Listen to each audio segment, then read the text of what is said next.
Alison Brie has emerged as one of the more talented and underrated actresses in Hollywood today. The stunning talent broke out in the NBC sitcom Community in the role of Annie Edison, which earned her a loyal fan base.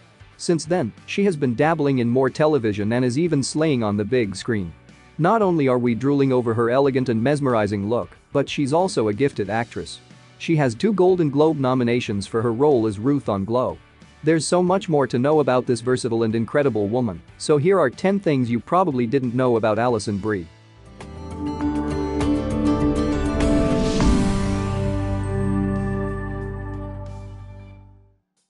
She used to be clown. Everyone has to start somewhere. Prior to making it in the acting world, Brie had a somewhat surprising path. She performed as a clown. She spent a summer attending children's birthday parties as a clown, as well as a few other characters like Snow White, Cinderella, and a Powder Puff Girl. While the star hasn't been a clown for quite some time now that she's busy in her acting role, she does still remember a few tricks of the trade, including balloon animals. Early career. At a young age, Brie was already interested in acting. She started performing in community theater shows at the Jewish Community Center in Los Feliz. Her very first role was Toto in the play Wizard of Oz. She graduated from South Pasadena High School in 2001. She then attended the California Institute of the Arts, where she received her BFA in acting in 2005.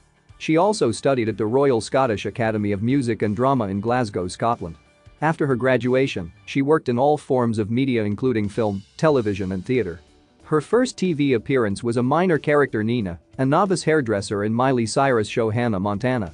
It opened the door to her acting career, where she went on to get more well-known parts. Brie revealed that she landed the gig by deciding to put on a Long Island accent for her audition.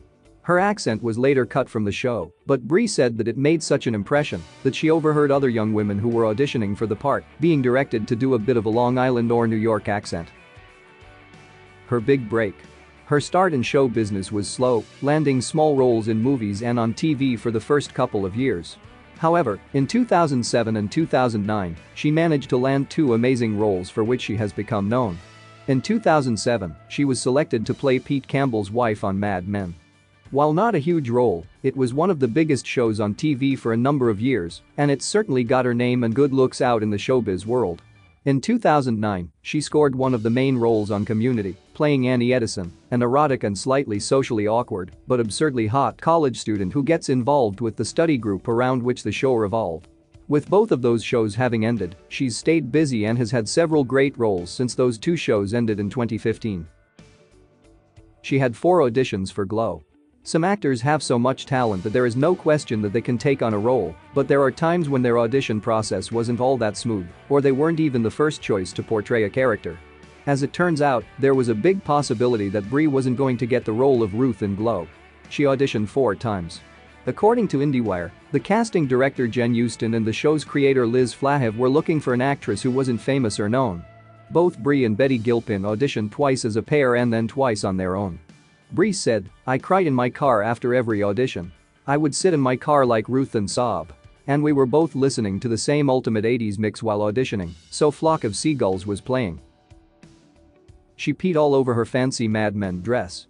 Back when Brie was filming Mad Men, she had a major wardrobe malfunction during a bathroom break and soaked her vintage dress and girdle with pee. Apparently that's a thing that happens a lot. She regrets voicing a Vietnamese American character. In 2014, Brie lent her voice to voice a Vietnamese American character Diane Nguyen in BoJack Horseman for 6th season.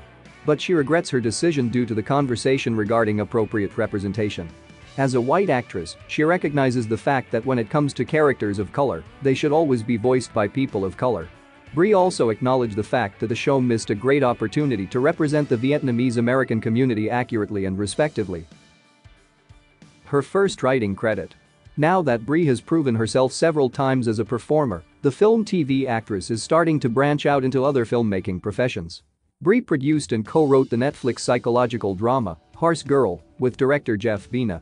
The character study follows mild-mannered Sarah, played by Brie, an introverted young woman who works in a small-town craft store who suddenly finds her sanity tested shortly after her most recent birthday. The 2020 movie, which features one of Brie's strongest performances to date, serves as the actress's first writing credit and hopefully not her last. She showcases a talent for crafting characters and intriguing plot developments, notably as a first-time writer. Her directorial debut. In addition to expanding her horizons as a producer and screenwriter with Horse Girl, Brie also jumped into the director's chair for the first time with an episode from Blow's third season. Specifically, the seventh episode, entitled Hollywood Homecoming. The actress is looking to possibly make the jump into directing more in the future. Certainly, with her recent screenwriting credit from Horse Girl, the well-established actress is showcasing an eagerness to make a presence behind the camera. How she and Dave Franco met. Few Hollywood stars come as frank and honest as Alison Brie, who recently revealed with little more than a shrug of the shoulders that she met her husband Dave Franco during a drug-fueled Mardi Gras weekend. While speaking with Jimmy Fallon on The Tonight Show, Brie recalled meeting The Neighbors actor in 2011 while in the Big Easy with a friend for the annual celebrations. Her friend, who would go on to play matchmaker for the couple, secretly texted Brie while at dinner with Franco, telling her she should hook up with Franco, to which Brie texted back, "Yes please," with several thumbs-up emojis. Her friend told them both about the texts, but had them promise to keep the exchange a secret, which according to Brie, made the night that much better. She said, "It was a perfect setup because we both got to leave the restaurant and head out to the evening of drinking and debauchery, having a sexy secret that we knew the other person was on board. So then it was 48 hours of drugs and sex, and a lot of making out." The two married in 2017.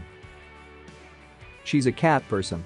All animal lovers out there can't help but adore celebrities who share the same love of furry creatures. Brie has declared herself a cat lady. She is one of those celebrities who don't care to have kids. She is content being a mom to her adorable cats instead. One of the reasons why Franco knew Brie as the woman for him was the way she interacted with his cats.